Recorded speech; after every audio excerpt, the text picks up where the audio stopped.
what Crystal's talking about is how we, in life, grow up chronologically in our age, and we need to also grow up emotionally in our age. See, our life, we are set on 18 is this and this, and 21 is this, and that's just a chronological age. And a big part of how we need to grow is in our emotional age. Growing emotionally is what brings us relational intimacy. See, we make all these, the word's called codependent, but what we do is we make as children all these agreements with lies. It says it's bad to have anger, or I can't show my mom I'm sad, or whatever. We make these agreements that if we do not look at in adulthood, we continue to act out and live out as an emotionally childish place. And that will eventually harm our spirituality. Let me show you how. If you look at this, see, this is all my words. Scott said to me when he was looking at this last night, Carol, I never put that many words on a PowerPoint. And then I don't, for sure, make them this big on the paper. In 1 Peter 3, we have a really neat discussion about marriage. I want to read you part of it. Now, I'm going to start in 1 Peter 2:23 because it really explains it. If we look at 1 Peter 2, talking about Jesus, for Christ also suffered for you, leaving you his personal example, so that you should follow in his footsteps. He was guilty of no sin, neither was deceit, guile ever found on his lips. When he was reviled and insulted, he did not revile or offer insult in return. When he was abused and suffered, he made no threats of vengeance, but he trusted himself in everything to him who judges fairly. Okay? Now, I read that because then we go to chapter 3, and it says, in like manner. Okay? That means in the same way as Christ dealt with people. Okay? Which, if you think about, was a very adult place, not a parent-child place. He wouldn't even step in it. So, in like manner, you married women, be submissive to your own husbands. Subordinate yourselves as being secondary to and dependent on them, and adapt yourselves to them, so that even if any do not obey the word of God, they may be won over not by discussion, but by the godly lives of their wives. We'll get back to that in a minute. When they observe the pure and modest way in which you conduct yourselves, together with your reverence for your husband, you are to feel for him. All that reverence includes to respect, defer to, revere him, to honor, esteem, appreciate, prize, and in the human sense, to adore him. That is to admire, praise, be devoted to, deeply love, and enjoy your husband. Now, you can't do that without God's love in you. I promise.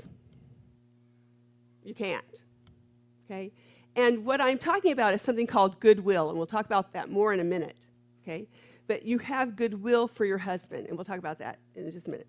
Let not yours be the merely external adorning with elaborate interweaving and knotting of the hair, the wearing of jewelry, or changes of clothes.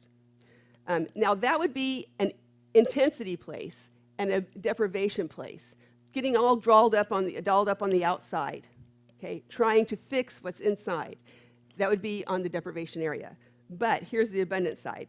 Let it be the inward adorning and beauty of the hidden person of the heart, with the incorruptible and unfading charm of a gentle and peaceful spirit, which is not anxious or wrought up, but is very precious in the sight of God. The only way I can be in abundance is to understand how precious I am in the sight of God. That is the only way. See, because, how I look out here, and whether or not I've got something cute on, or whether or not, these, shoes make my butt look fat, all those things that I'm looking for Scott out here to give me the okay. Okay, that's not where I'm going to get it. Okay, the inward adorning, the inward place where I am very precious in the sight of God. Oh, daughters of the King, do you know how precious you are in the sight of God? That starts there.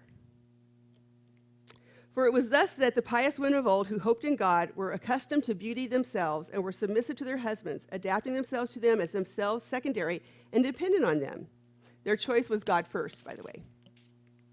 It was thus that Sarah obeyed Abraham, following his guidance and acknowledging his headship over her by calling him Lord, And you are now her true daughters if you do right and let nothing terrify you, not giving way to hysterical fears or letting anxieties unnerve you. Okay, so in this place for women, by the way, in 2 Peter 3:18, it says, grow in the grace and intimacy of the Lord. It says grow in the grace and knowledge. The word knowledge there is intimate relations. That's the knowledge. It isn't head knowledge. It's relational, intimate knowledge that Peter calls us to grow in God. These are Christians already. See, we think of growing as, being, reciting more books or more verses or more whatever, or going to the next, event for God. And actually, it's growing in relational intimacy. I only can do that with my emotions on board. Okay? And so growing up in the Lord has everything to do, and in relational intimacy with Him has everything to do with what's going on in my emotional state. Now it says, verse 7 says, in the same way you married men should live considerately with your wives, with an intelligent recognition of the marriage relation, honoring the woman as physically the weaker, but realizing that you are joint heirs of the grace, God's unmerited favor of life, in order that your prayers may not be hindered and cut off. Otherwise, you cannot pray effectively. Now, living in an intelligent way, an intelligent recognition of the marriage relation, that's the marriage bed, understanding that principle is a place of abundance. When I am, and understanding she's the weaker, but also holding her as a joint heir of God's grace. It's an adult-to-adult place. If you don't do that, you're in a place of deprivation, and your prayers are going to be hindered and cut off. See, because we can't, our prayers, our place of relationship with God in prayer, if we're in deprivation, ain't going to happen. Now, let me tell you what that means practically in dealing with hundreds and hundreds and hundreds of married couples. Growing up means this. Wives, when you don't want to have sex, you have to say no. Chance it. Now, what's going to happen? You say no, and in a man-child's place, they're going to feel hurt, they're going to feel rejected, they're going to feel all this bad stuff. And in a man-child place, we as wives fear they're going to take it out on us. Now they're going to pout, now they're going to do whatever, blah, blah, blah. Okay? So, instead, wives, we do things like have headaches, kids crying, wait till they fall asleep, sneak and get undressed really quietly, or hurry up and get undressed before they get there, till they get to bed. We do all this game-playing cuckoo-ness. And what that does is it keeps you and your spouse from growing up emotionally. You can trust, you can have goodwill for your husband and trust, or it can be the other way around too. It's just most often this way. You can trust Him and the Lord will work it out. You can trust that. I promise you, you've got to chance it. Sex, finances, and kids are the three things people get divorced over. And in each of those places, there is an emotional immaturity that is not getting to be recognized and grown up. God gives us each other to help us grow in that. This is where it gets really uncomfortable in the room. I promise you nothing bad happens if your husband feels rejected. I promise you nothing bad happens if you say no. Okay? Now, we'll get to why in just a minute. Then it says, finally, all of you should be of one and the same mind. By the way, men, in recognizing the intelligent recognitions of the marriage relationship, it is really important to recognize when she says, no, it's not about you, or if it is about you, you can fix it, okay? But it's recognizing it doesn't mean that you're rejected as a man. It doesn't mean that you can't produce or protect. It has none of those, it's just no at the moment. It's kind of like being 2 years old and they ask, Mommy, can I have a Pop-Tart? No, honey, you can't have a Pop-Tart. and getting all bugged and hurt and ticked off like you'll never get another Pop-Tart in your whole life. That's not it. It says nothing about you. It says about your wife. If she says no, she's saying that about her. It's not an insult to you. Finally, all of you should be of one and the same mind, united in spirit, sympathizing with one another, loving each other as brethren of one household, compassionate and courteous, tender-hearted and humble. Never return evil for evil or insult for insult, scolding, tongue-lashing, berating, but on the contrary, blessing, praying for their welfare, happiness, protection, and truly pitying and loving them. For know that to this you have been called, that you may yourselves inherit a blessing from God, that you may obtain a blessing as heirs, bringing welfare and happiness and protection. Now, if we actually sat on that, okay, this is the Amplified. If we sat on what the Lord's calling us to for each other, see, we don't celebrate no. There is no yes if there isn't a no. When your child is 2 years old, they do not learn yes first. They learn no first for a reason. I can't tell you yes if I don't have choice. See, that's why Jesus just stands at the door and knocks. He doesn't insist. He doesn't push his way in. He doesn't get all pouty. He doesn't get bugged. He does none of those things because he understands that he wants your yes to be from your heart, not a way to get to go to the swap meet later in the day, which is what I used to do on Saturday mornings. See, I knew if Scott was happy, then we'd have a happy day. And so the whole point of this is that if we understand that somebody saying no to me, a friend saying no, your spouse saying no, even your kids saying no, is a celebration. It's a celebration. It is nothing about you. It's about them having an opportunity and a chance and a choice. And if they have choice to say no, they have choice to say yes. But if we make it hard on somebody to say no, they can't ever say yes, which is what happens in sex lives. It becomes all about, it's no fun anymore, and I don't want to do this, and blah, blah, blah, and he's just going to ask again, blah, blah, blah, because it's been no no's the whole time. So there is no yes. I want to tell you one thing about being submissive and subordinate yourselves, women. I used to have a really hard time with that. Scott and I, when we first got married in 1978, it was all about, you submit to me, and I'm like,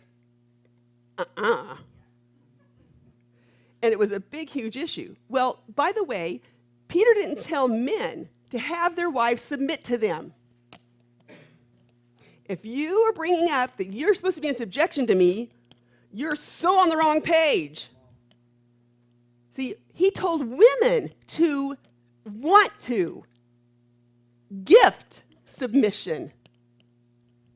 The only way you submit is in a gift.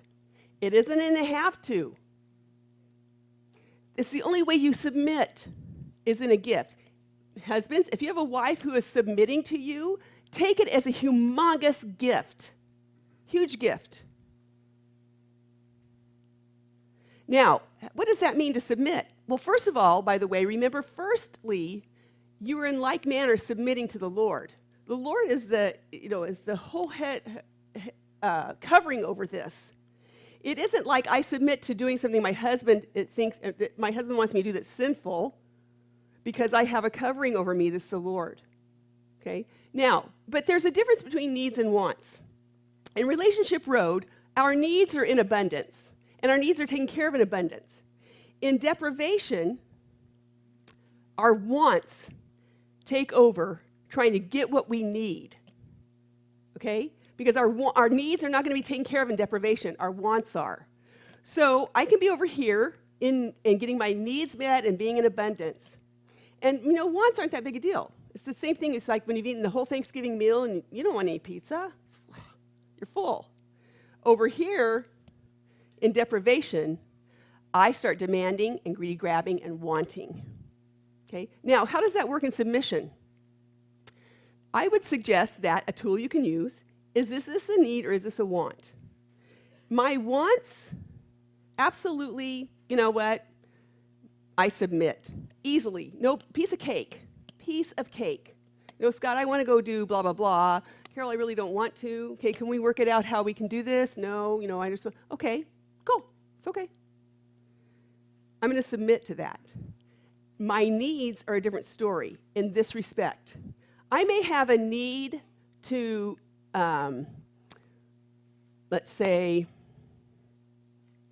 buy the kids glasses, and my need is an 8 out of 10. They really need new glasses really bad.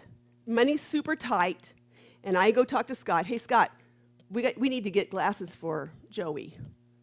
And Scott's like, you know, man, you know, things are really tight. I'm trying not to spend the savings. You know, can we wait on this?